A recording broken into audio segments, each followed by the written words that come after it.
남자들에게는 우리 온사랑의 세시봉이 있다고 한다면은 이제 우리 여성 삼다락방은 온사랑의 교회를 대표하는 여성 중창단이 또 되지 않을까 이런 생각도 듭니다.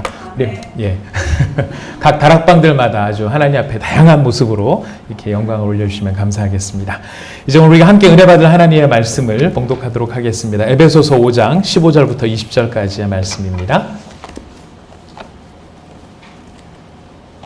에베소서 5장 15절부터 20절까지의 말씀이 되겠습니다.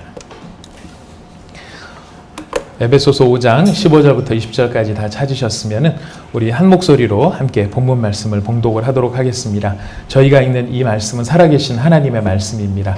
말씀을 봉독하면서 말씀 자체에서 하나님께서 깨달음을 주시기를 바라는 마음으로 같이 말씀을 봉독합니다. 그런즉 너희가 어떻게 행할지를 자세히 주의하여 지혜 없는 자같이 하지 말고 오직 지혜 있는 자같이 하여 세월을 아끼라. 때가 악하니라. 그러므로 어리석은 자가 되지 말고 오직 주의 뜻이 무엇인가 이해하라. 술 취하지 말라. 이는 방탕한 것이니 오직 성령으로 충만함을 받으라. 시와 찬송과 신령한 노래들로 서로 화답하며 너희의 마음으로 주께 노래하며 찬송하며 범사에 우리 주 예수 그리스도의 이름으로 항상 아버지 하나님께 감사하며 21절을 같이 읽습니다. 그리스도를 경외함으로 피차 복종하라. 아멘. 우리는 지난주에 세월을 아끼라라고 하는 제목으로 저희가 말씀을 생각해 보았습니다. 우리가 하나님의 자녀가 된 하나님의 구원을 받은 것이 성경의 큰 한 가지 주제였다면 두 번째 주제는 바로 그렇게 하나님의 자녀로 부름받은 우리가 하나님의 자녀답게 성장하는 것이 성경이 가르치는 두 번째 중요한 주제라고 말씀을 드렸습니다. 우리가 바로 그 하나님의 자녀답게 성장하기 위하여 우리가 간직해야 될 마음의 자세가 있다면, 성경의 가르침이 있다면 그것은 바로 세월을 아끼라라는 것이었습니다. 시간을 아끼라 하는 것이었습니다. 우리가 그 말씀을 생각하면서 이어서 오늘 저희가 18절에 있는 술 취하지 말라 이는 방탕한 것이니 라고 하는 말씀을 이어서 생각해 보도록 하겠습니다. 신앙을 가지시고 교회를 다니시고 또 신앙적 가르침을 나누다가 보면 술 취하지 말라, 술 마시지 말라 이 대목이 나오면 다른 어떤 대목보다도 이상하게 질문도 많으시고 궁금증도 많으시고 저항감도 많이 있는 것 같습니다. 그래서 이 술 취하지 말라 이런 말씀을 드리면 성경에 술 마시지 말라고 되어 있는 게 아니라 술 취하지 말라고 되어 있지 않느냐. 술 마시는 건 괜찮은데 마셔도 취하지만 않으면 되는 것 아닌가. 이런 이야기를 하시는 분들도 계십니다. 그래서 성경에 이제 술 마시지 말라는 대목도 있습니다. 그래서 이제 술 마시지 말라는 말씀을 드리면 이제 저희들 마음속에 있는 저항감과 약간의 반항감이 섞이면서 한 잔도 안 되냐? 뭐 이런 질문들로 우리 가운데 오는 경우들도 있습니다. 식사를 할 때 스테이크를 먹을 때는 역시 레드와인 한 잔 이렇게 같이 섞이면 식감도 좋고 여러 가지 건강도 좋고 식사할 때마다 레드와인 한 잔이면 심장병 예방에도 그렇게 도움이 된다면서요. 그래서 어떤 분은 약으로 드신다고 하시면서 한 잔도 안 되냐 물어보십니다. 약으로 드실 것 같으면 묻지 말고 그냥 드시기를 바라겠습니다. 그걸 뭐 물어보시면서 들으시면 대답하기도 곤란하고 좀 서로 피차간에 곤란해질 수 있는 영역들도 있을 것 같습니다. 그러나 한 가지 기억하셔야 될 게 있습니다. 아주 유명한 명언이 있죠. 약 좋다고 남용 말고 약 모르고 오용 말자 이런 얘기도 있습니다. 약이 아무리 몸에 좋은 것이라 할지라도 오남용을 하게 되면 독이 되고 간에 나쁠 수 있습니다. 여러분들 모든 것 다 지혜롭게 잘 하시기를 바라겠습니다. 자, 왜 성경에서는 특히 오늘 본문 말씀에는 술 취하지 말라라는 이야기를 하고 있을까요? 세월을 아끼라는 말씀, 성도가 성도답게 하나님 앞에 구원받은 하나님의 자녀로서 하나님의 자녀답게 살도록 하기 위한 일에 있어서 왜 다른 모든 이야기들 왜 술 취하지 말라라는 이야기가 지금 강조되고 있는 것일까요? 술 취함이라고 하는 것은 술의 특성상 한 가지 중요한 특징이 있습니다. 그건 뭐냐면은 지배를 당한다라는 특징이 있습니다. 술을 마시면은 물을 마신 것하고 틀립니다. 물을 마셔서 여러분 물의 지배를 받아보신 적 있으십니까? 사실 그렇게 큰 영향을 못 느끼는 것 같습니다. 그러나 술은 적은 양이 들어가도 그 술이 인체에 미치는 영향이 있습니다. 그 영향력은 양이 많아지면 많아질수록 그 술이 우리를 지배하고 우리가 정상적인 상황 안에서는 행하지 아니할 생각, 이성, 판단, 감정 이런 것들이 술이 우리 속에 들어왔을 때 그 영향력을 미치는 것을 볼 수 있습니다.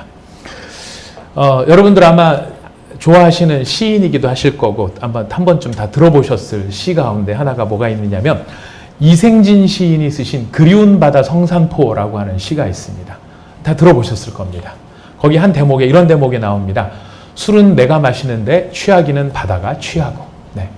나는 내 말을 하고 바다는 지 말을 하는데, 뭐 이런 대목들이 나옵니다. 참 낭만적이고 멋있는 것 같습니다. 요즘 그 바다 성산포는 다 어디 갔나 없어지고 이상한 바다 성산포만 남아있는 것 같은데요. 아무튼 그 대목이 참 마음에 끌린 건 뭐냐면은 술은 내가 마시는데 취하기는 바다가 취한다. 예, 이게 바로 술 마시는 사람의 특징인 것 같습니다. 술을 마시면 정상적으로 하지 않는 일들을 하죠. 어떤 친구 셋이 술을 많이 마시고 길을 가다 보니까 얼마나 술을 많이 마셨는지 이제 한 친구가 우리 앞에 하늘로 올라가는 사다리가 놓였어 막 그러더래요. 그래서 그 사다리를 막 올라가는 게 낑낑거리고 막 올라간 거예요. 막 사다리 올라가다가 나중에 보니까 그 사다리가 뭐 했는지 아십니까? 횡단보도에 엎어져가지고 그 횡단보도 칸칸이를 올라가면서 천국으로 가는 사다리가 열렸어 막 그러면서 올라갔답니다. 이천성 목사님이 하신 유명한 말씀이 있습니다. 술에 관련된 유명한 말씀, 수리수리 마수리 개술이다 이런 얘기를 하셨습니다. 처음에 술을 마실 때는 사람이 술을 마시지만 좀 지나다 보면 술이 술을 마시고 그걸 좀 더 지나다 보면 술이 사람을 마시게 되어서 마술에 걸린 것처럼 마구 마시게 되는데 막판에 가면은 개술이. 그래서 이제 한 분이 물어보셨어요. 목사님 다 알겠는데 개술이는 뭔가요? 그랬더니 술 많이 마신 사람들이 하는 행동을 보면 사람 같지 않지 않더냐? 라고 이야기를 하셨다고 합니다. 마치 개처럼 행동할 수밖에 없는, 짐승처럼 행동할 수밖에 없는 바로 그것이 술을 마신, 술이 갖는 영향력이라고 볼 수 있습니다. 바로 이렇게 술은 우리를 지배하고 그 영향력 안에 들어가게 만듭니다. 그런데 그것이 무엇인가 우리를 지배하고 그 영향력 아래 들어가게 한다라는 측면에서는 술만 그런 것이 아니고 사실은 술은 아니지만 다른 여러 가지 것들이 이런 기능을 하는 것들이 있습니다. 어떤 사람은 명예에 취합니다. 어떤 사람은 욕망에 취합니다. 어느 날 밤이 아니고 저녁이죠. 저녁 무렵에 해가 뉘엿뉘엿 지는 기분 좋은 저녁을 맞이한 한 남자가 자리에서 일어납니다. 기분 좋게 낮잠을 즐기고 일어나서 기분 좋은 상태에서 옥상에 올라갑니다. 해는 뉘엿뉘엿 지고 모든 풍경은 좋고 피부에 와닿는 바람의 세기도 적당하니 아주 기분이 좋은 그때에 어디선가 누군가 샤워하는 소리가 들려 그쪽을 고즈넉히 바라다 보니 웬 여인네가 멋지게 샤워를 하고 있는 모습이 보이는 것입니다. 그 샤워하는 모습에 그 모든 욕망에 그만 눈이 멀어버린 그리고 그 욕망에 취한 그 사내는 목욕하고 있는 여자를 데려다가 동침을 하고 자기가 동침한 것을 숨기기 위해 그 목욕했던 여인네 자기가 동침했던 바로 그 여자의 남편을 살해하게 됩니다. 그 바로 욕망에 취했던 남자는 다윗이었습니다. 다윗과 같은 성군이라 할지라도 자기의 욕망에 취하게 되었을 때 그 욕망의 지배를 받게 되고 그 욕망의 영향력 안에 들어가서 보통 때 같으면 생각할 수도 없었던 그런 일들을 저지르게 되는 것입니다. 마치 횡단보도를 기어 올라가면서 하늘로 가는 천국이 열렸다라고 착각했던 것처럼 욕망에 취한 자가 바로 그 욕망이 자기를 행복하게 만들어줄 것이라고 취했던 것입니다. 어떤 사람은 돈에 취합니다. 이런 것만 취하는 것이 아닙니다. 어떤 사람은 분노에 취합니다. 그 분노에 사로잡혀 분노의 지배를 받고 그 분노의 영향력 아래 보통 때 같으면 하지 않았을 끔찍한 일을 저지르기도 합니다.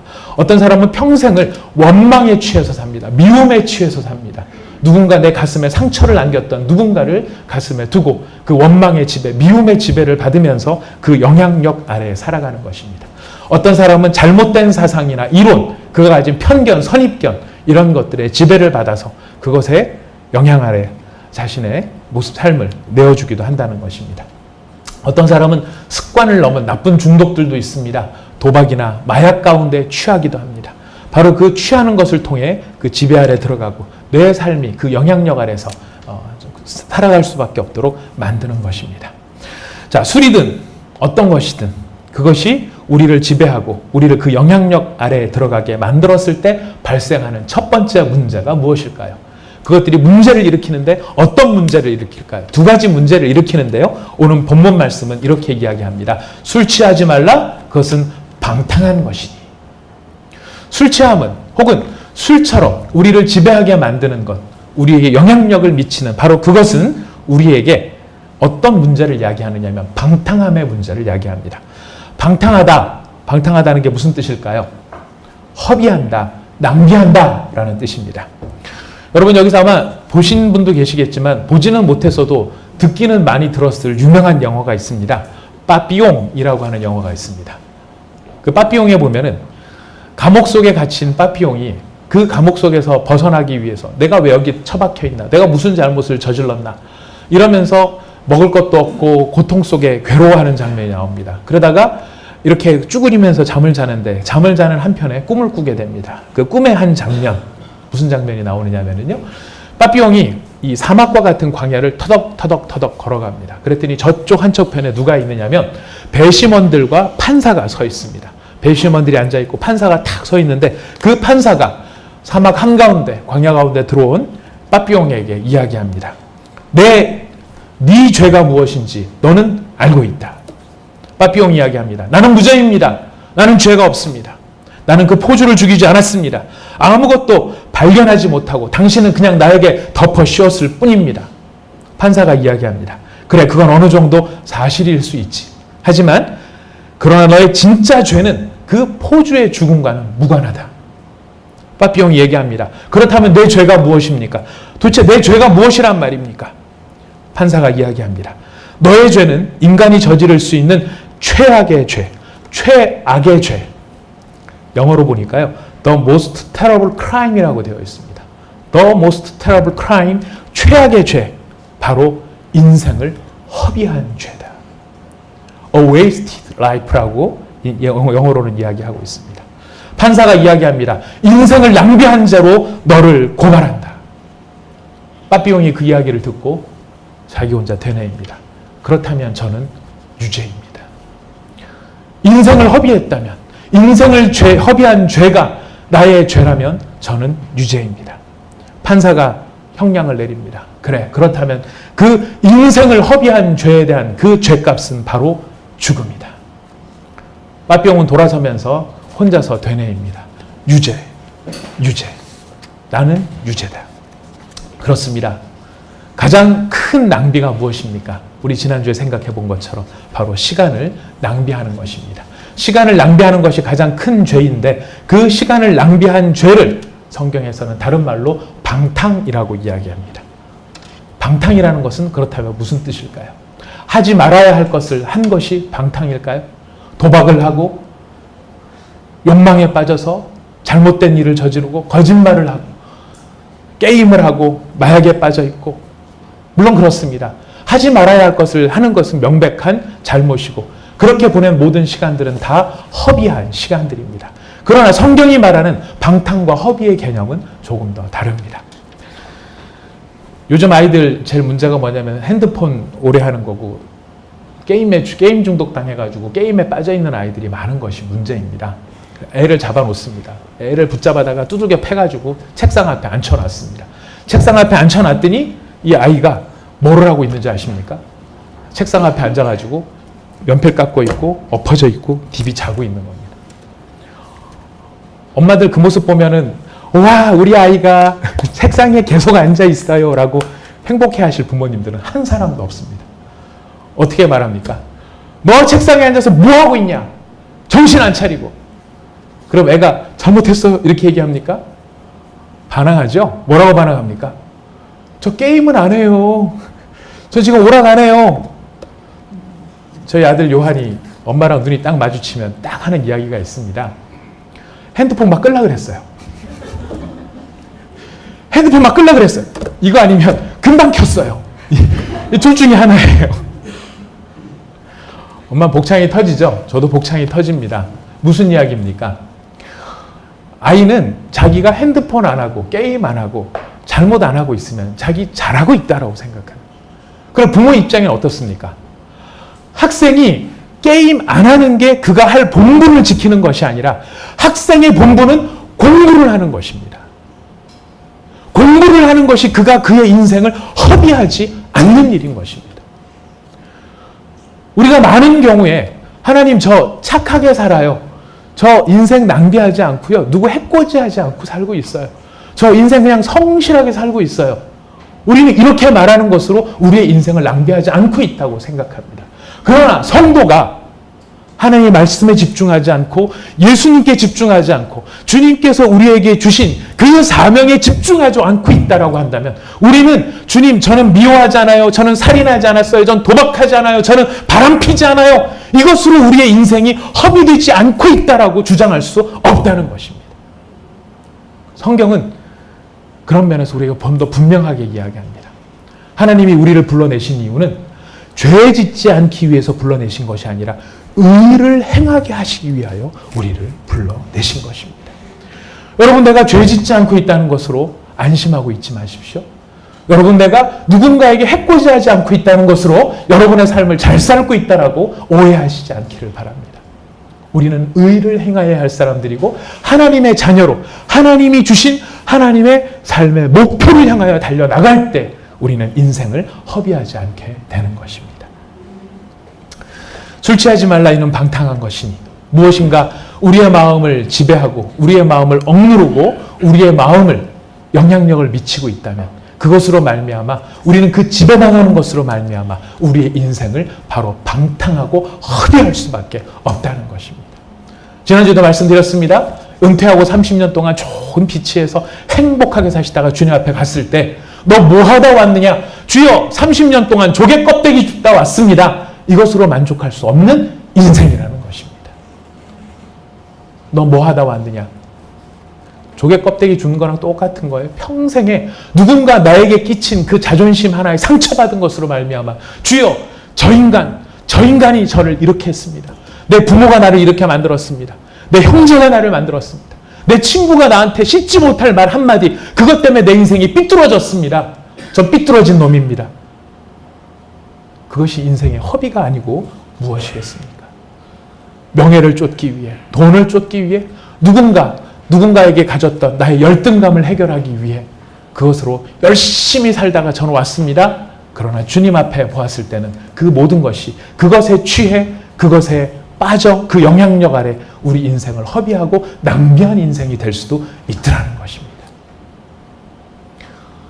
제가 직면하는 도전입니다. 목사가 이렇게 설교 열심히 하고 앞에서 막 외칠 수 있는 것은 하나님 앞에 큰 축복입니다. 그러나 만약 목사인 제가 하나님의 하나님 되심과 여러분이 하나님 앞에서 바로 서는 것에 초점이 가 있지 않고 저의 목표가 설교 잘하고 성도들 많이 모아서 1000명, 2000명, 10,000명, 20,000명, 100,000명 큰 예배당 짓고 제 이름 내는 것이 만약에 제 인생의 목표가 된다면 저는 설교 열심히 한 인생 허비한 사람 되는 것입니다. 왜? 하나님의 하나님 되심을 바라보지 못하고 저는 저의 명예에 빠져서 그 명예에 취해서 주님의 이름의 명예에 취해서 저는 제 인생을 허비하다가 끝낼 수도 있기 때문에 그렇다는 것입니다. 주님이 말씀하십니다. 술 취하지 말라. 이는 방탕한 것이니. 여러분을 지배하고 있는 것, 여러분의 삶에 영향력을 미치고 있는 것이 무엇인지 여러분 살펴보시기를 바랍니다. 바로 이 술 취함으로 말미암아 첫 번째 문제는 방탕함입니다. 두 번째 문제는 무엇인가? 분별의 문제입니다. 여러분, 우리가 하나님 앞에 어떤 존재라고 말씀드렸습니까? 우리는 예수의 제자이며 또한 예수의 제사장입니다. 예수님께서 우리를 제사장으로 불러주셨습니다. 제사장으로서 우리는 하나님 앞에서 하나님께서 우리를 어떤 존재로 부르셨냐면 제사장으로서 너희는 백성의 어른들이다 라고 말씀해 주셨고요. 제사장으로서 너희가 해야 할 직무는 성소를 잘 섬기는 일, 성막을 잘 섬기는 일이 제사장으로 할 일입니다. 제사장으로 해야 될 두 번째 일은 무엇이냐? 백성들을 잘 가르치는 일입니다. 말씀으로 잘 가르쳐야 하는 것이 제사장의 직무입니다. 자, 그게 누구 일이라고요? 제사장의 일이에요. 제사장의 일은 누구 일입니까? 우리의 일입니다. 우리의 일을 똑바로 말씀하십시오. 제사장은 누구의 일입니까? 내 일입니다. 내 일. 예. 우리라고 그래서 남한테 묻어가려고 하지 마십시오. 예. 잘 사는 사람한테 손 하나 이렇게 얹고 우리는 이렇게 가시면 안 됩니다.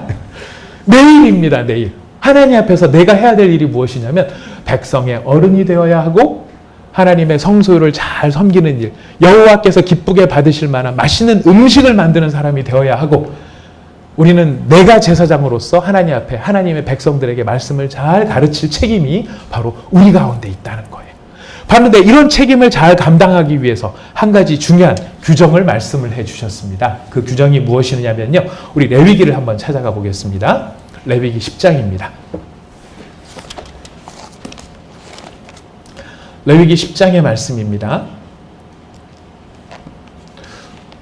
혹시 이 방안 공기가 너무 추우십니까? 너무 추우신가요? 예. 에어컨을 조금 낮춰주시기를 바라겠습니다.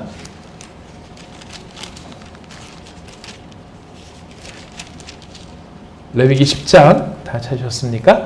네, 10장 9절 말씀을 8절과 9절 말씀을 한번 읽어보겠습니다. 시작. 여호와께서 아론에게 말씀하여 이르시되 너와 내 자손들이 회막에 들어갈 때에는 포도주나 독주를 마시지 말라. 그리하여 너희 죽음을 면하라. 이는 너희 대대로 지킬 영원한 규례리라. 영영한 규례니라. 하나님께서 아론에게 말씀하십니다. 이 아론은 제사장입니다. 이 제사장된 아론에게 뭐라고 얘기하시냐면 너와 네 자손들 뭐를 하지 말라고요? 포도주나 독주를 마시지 말랍니다. 어디 들어갈 때는? 회막에 들어갈 때. 회막에 들어가는 데는 왜 들어가냐면 제사장 직무를 하려고 들어가는 거거든요. 제사장 직무를 하러 들어갈 때는 포도주나 독주를 마시면 안 된다는 것입니다. 이게 얼마나 무서운 이야기냐면 만약에 마시면 어떤 결과가 생기느냐? 너희가 죽임을 당하는 거예요. 포도주나 독주를 마시지 말라. 너희 죽음을 면하라. 이 규칙은 너 혼자만 지켜야 되는 규칙이 아니라 너희 대대로 지켜야 될 영영한 규례라고 하는 것이. 제사장들이 성소에 들어갈 때는 포도주나 독주를 마시면 안 되었어요. 왜 안 됐을까요? 이유가 있습니다. 포도주나 독주를 마시면 안 되는 이유, 여러분 뒤에 이은 10절 말씀입니다. 우리 10절 말씀을 한번 읽어볼까요? 시작. 그리하여야 너희가 거룩하고 속된 것을 분별하며 부정하고 정한 것을 분별하고 11절 또 나 여호와가 모세를 통하여 모든 규례를 이스라엘 자손에게 가르치리라. 아멘. 자, 마시지 말라는 이유가 어디 있어요? 10절 말씀해 보니까 너희가 거룩하고 속된 것을 분별하고 부정하고 정한 것을 분별하고 뭘 하기 위해서입니까? 분별하게 하기 위해서 그렇다는 거예요. 제사장의 직무를 감당하기 위해서는 뭐가 더러운지 뭐가 깨끗한지를 알아야 돼요. 뭐가 하나님께 구별된 것이고 뭐가 하나님께 구별된 게 아닌지를 알아야 되는 거예요. 그래서 깨끗하고 정결한 것을 주님 앞에 올려드려야 되는데 술을 마시게 되거나 뭔가의 지배를 받게 되면 뭐가 사라져요? 분별력이 사라져요. 분별력이 사라지니까 뭘 드리게 되는 겁니까?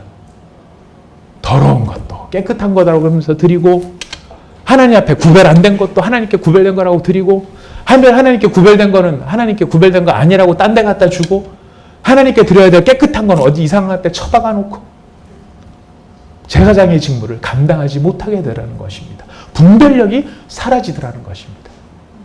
이게 무서운 이유가 어디 있는지 아십니까? 이게 무서운 이유는 바로 이것 때문에 그렇습니다.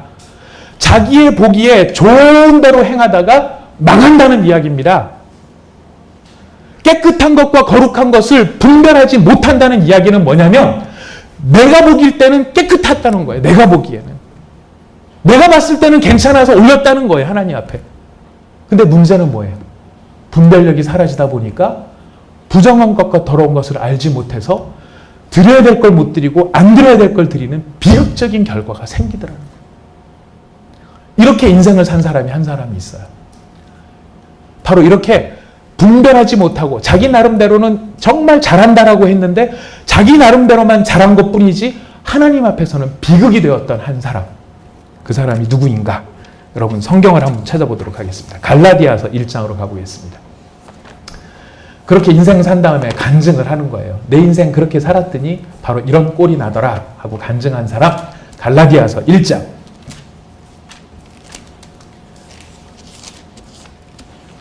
갈라디아서 1장 말씀입니다.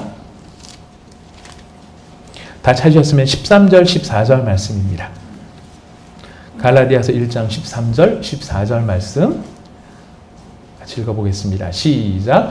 내가 이전에 유대교에 있을 때 행한 일을 너희가 들었거니와 하나님의 교회를 심히 박해하여 멸하고 내가 내 동족 중 여러 영각자보다 유대교를 지나치게 믿어 내 조상의 전통에 대하여 더욱 열심히 있었으나 누구 이야기죠? 여기 나는? 예, 우리가 너무 좋아하고 잘 아는 바울이에요. 바울이 이제 자기 고백을 하는 거예요. 뭐라고 고백하냐? 부끄러운 고백을 하는 겁니다. 내가 유대교에 열심히 있었다. 누구보다도 나는 정말 믿음이 좋은 사람이었다. 그 열정과 열심을 가지고 나는 이것이 하나님을 위하는 일인 줄 알고 열심히 하나님을 믿었는데 그 결과가 무엇입니까? 13절 말씀에 보니까 하나님의 교회를 심히 박해하고 멸하는 일을 내가 하고 있더라라는 것입니다. 나는 이것이 옳은 일인 줄 알고, 나는 이것이 좋은 일인 줄 알고, 나는 이것이 거룩한 일이요 하나님 앞에 분별된 깨끗한 일인 줄 알고 나는 열심히 했는데, 열심히 하다 보니까 무슨 일을 했냐면 스데반을 죽였다라는 거예요. 나는 이것이 잘하는 일인 줄 알고 열심히 했는데 뭐가 없어서? 분별력이 없어서. 무엇에 취해서? 지금 바울 같은 경우는 유대교에 취해서. 유대교에 취해 있다 보니까 하나님이 뭘 좋아하시고 하나님이 뭘 싫어하는지를 분별을 못하겠더라고요. 그래서 자기는 잘한다고 했는데 기껏 잘한 게 뭐냐면 스데반을 돌로 쳐 죽이는 바로 그 일을 주모하는 일, 바로 그 일이 내가 한 일이라고 바울이 이야기하는 것입니다. 이래서 이 말씀이 무서운 것입니다. 우리도 나름대로는 인생을 얼마나 열심히 삽니까? 여러분 여기서 무슨 형무소나 교도소에 가셔서 징역을 사시거나 벌금을 내셔야 될 분들이 계십니까? 제가 봤을 때 한 분도 안 계세요. 다 모범시민 상을 받으셔야 될 분들입니다. 우리는 다 나름대로 열심히 살고 근면하게 살고 성실히 살고 있습니다. 그러나 그게 나 혼자 열심히 산 인생이 된다면, 그것이 다만 나 혼자서만 최선을 다한 열심히 된다면 무엇을 못하고? 분별하지 못하고 나 혼자만 열심히 산 인생이 된다면 우리는 하나님 앞에서 죽임을 면하기 어려운 바로 그런 심각한 죄를 짓는 제사장과도 같이 될 수 있다는 것입니다. 술에 취하듯 명예에 취하고, 아까 말씀드렸습니다. 욕망에 취하고 내 자존심과 내 감정과 내 분노와 내 미움과 내 자존심에 취해서 열심히 그걸 하나님을 위해서 산다고 살다 보니 다다른 결론이 바로 이런 비극적인 결론에 이르를 수 있다는 것입니다. 어떻게 하면 그 분별력을 유지할 수 있을까요? 어떻게 하면 그 분별력을 우리는 가질 수 있을까요? 우리는 예수님의 모습에서 이 힌트를 얻을 수 있습니다. 우리 성경 한 군데를 더 찾아보는데요. 우리 마태복음 27장을 한번 가보도록 하겠습니다. 마태복음 27장.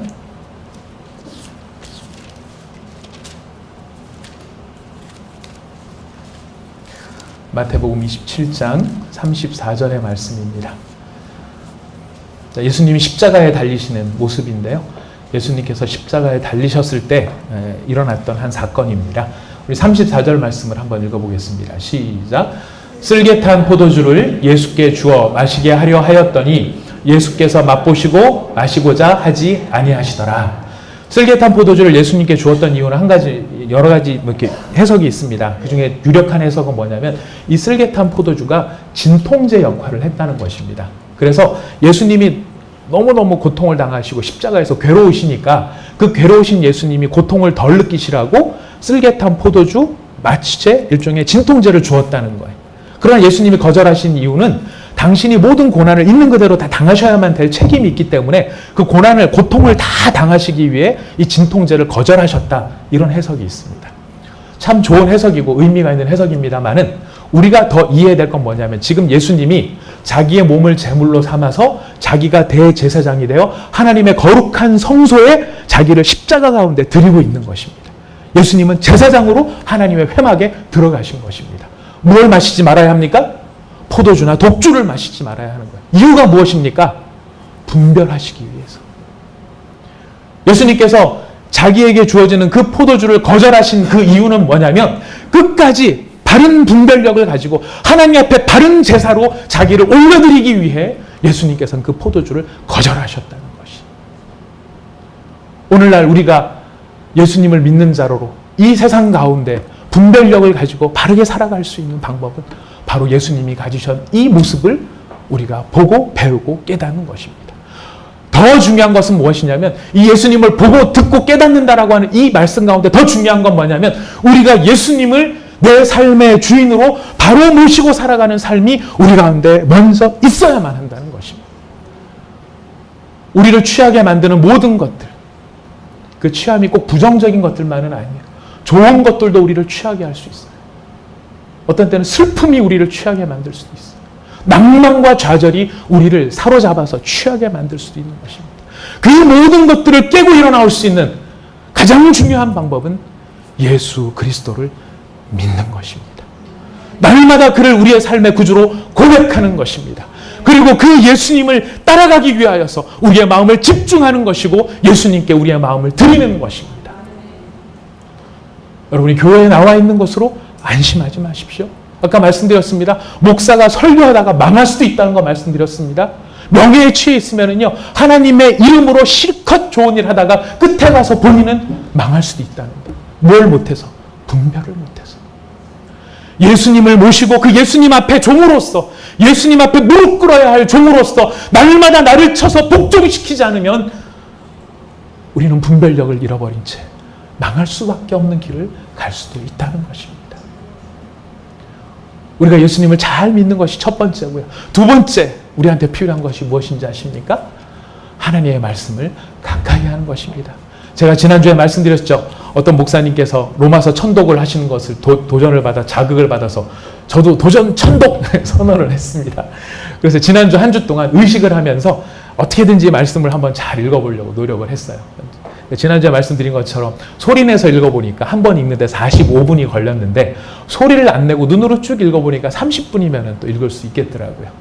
그래서 제가 하루에 얼마나 읽을 수 있나, 일상생활에 방해를 받지 않고, 방해라는 것은 뭐 성경 읽는 게 우리를 방해한다는 뜻이 아니라 다른 거에 지금 해야 될 일 안 하고 성경만 읽는다는 뜻이 아니라 해야 될 일 하면서 내가 성경을 얼마나 읽을 수 있는가를 한번 실행을 해봤습니다. 화요일 날은 조금 여유가 있었습니다. 여유가 있었다는 건 뭐냐면 뭐 다른 일 때문에 제가 그냥 이렇게 좀 할 수 있는 시간이 있었는데요. 그때 화요일 날 하루에 5번을 읽을 수가 있겠더라고요. 수요일 날은 조금 바빴습니다. 그래서 아침에 일어나서 한번, 중간에 좀 읽다가 저녁에 마무리하면서 더 읽고 해서 2번을 읽었습니다. 그래서 한 주간 쭉 읽어보니까 18번을 읽을 수 있겠더라고요. 평균적으로 보니까 한 2번, 3번을 읽을 수 있겠구나. 2번, 3번이라고 하는 거를 산술적으로 따져보니까요. 로마서가 16장이거든요. 2번 읽으면 32장이에요. 그럼 2 딱 빼고 30장 정도로 생각을 해본다면, 여러분들 내년 새해가 시작되면 1년에 성경 한번 읽어봅시다 그러죠. 여러분 작정하시죠? 예. 성경 1년에 일독할 수 있는 방법이 뭡니까? 매3 5주예요. 매일 석장, 주일 5장 읽으면 1년에 성경을 한 번 읽는다 그래요. 우리가 성경 1년에 한 번 읽으면 대단한 사람으로 여기지 않습니까? 스스로도 대견하지 않습니까? 하루에 석장. 읽으면 1년에 한 번이에요. 근데 읽어보니까요, 방해받지 않고 하루에 읽을 수 있는 최소한의 분량이 30장이 나오더라고요. 무슨 이야기입니까? 하루에 30장씩 꾸준히 읽어나가면 1년에 10번 성경을 읽을 수 있다는 거예요. 하나님 앞에 회개했습니다. 하나님, 제가 이제 뭘 포기했냐면, 포기한 거 딴 거 없습니다. 저녁에 들어가서 뉴스 보는 거 포기했어요. 뉴스 보면 마음만 상하는 거 안 보자 그래서 뉴스 포기했어요. 그리고 아침에 와가지고 인터넷 조금 봐가지고 세상 어떻게 돌아가는가 그거 보는 거 포기했어요. 딴 거 포기한 거 없습니다. 밥 먹기 전에 5분, 10분 시간 더 내는 거 그 정도일까요? 그렇게만 하면 하나님의 말씀을 1년에 10번씩 내가 읽어낼 수 있는데, 나는 1년에 한 번 읽으면 대단한 일을 했다고 생각하면서 사람들에게 저 한 번은 읽고 살아요 라고 말하는 그런 어리석은 존재가 되어 있더라는 것입니다. 제가 어리석다라고 말한 이유는 한 가지입니다. 왜 그러냐면은 우리를 세상이 지배하지 못하게 만드는 유일한 방법이 뭐냐면 우리의 머릿속에 그것 말고 다른 거를 집어넣어야 돼. 여러분, 더러운 물이 한 통 가득 있을 때 더러운 물을 깨끗하게 하는 방법이 뭡니까? 깨끗한 물을 계속 집어넣어 주는 거예요. 흘러나가도록. 더러운 것들이 흘러나가도록. 여러분, 하루를 살면서 아침에 성경 한 장 딸랑 읽고 내가 하나님의 사람으로 이 말씀 한 절 의지해서 깨끗하게 살겠다. 이 말씀이 나를 지배한다. 말이 되는 소리입니까? 안 되는 소리입니까? 기분 나쁘십니까? 말이 안 되는 소리입니다.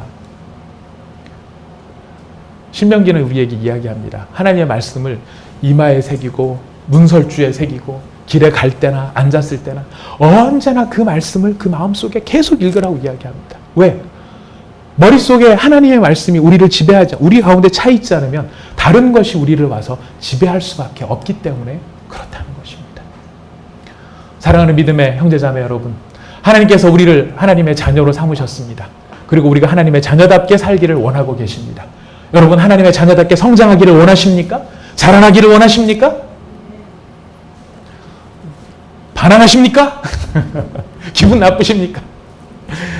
여러분, 정말 우리가 이렇게 살기를 원한다면 성경은 우리에게 얘기합니다. 술 취하지 말라. 이는 방탕한 것이. 다른 것이 우리를 지배하지 않도록 해야 합니다. 그것에 사로잡혀 우리의 인생을 낭비하지 않도록 해야 합니다. 술 취함으로, 다른 것에 사로잡힘으로 우리가 분별력이 없어지지 않도록 해야 할 것입니다. 나 혼자 열심히 살았는데 나중에 보니 엉뚱한 인생을 사는 비극적인 일이 없어야 할 것입니다. 그 일을 위해서 우리에게 필요한 것, 예수 그리스도를 날마다 우리의 삶의 주인으로 모시고 고백하는 인생, 그리고 그 하나님의 말씀을 가까이 함으로 그 말씀이 내 영혼 안에 충만할 수 있는 인생. 여러분, 얼마나 행복하겠습니까? 전 정말 소망입니다. 주님, 이런 영혼의 충만함이 저의 평생에 머물게 하여 주시옵소서. 앞서 우리의 인생을 살아간, 우리보다 인생을 살아간 모든 신앙의 선배가 이 길로 걸어가서 망한 사람이 없습니다. 이 길로 걸어가서 좌절한 사람이 없습니다. 하나님의 말씀의 충만함과 예수를 주로 모시고 살아가다가 인생의 슬픔으로 끝난 사람은 한 사람도 없습니다. 여러분이 그 인생의 영혼의 행복의 주인공이 되시고 승리의 주인공이 되시기를 부탁드리겠습니다. 이 시간 우리 같이 함께 잠시 기도하도록 하겠습니다.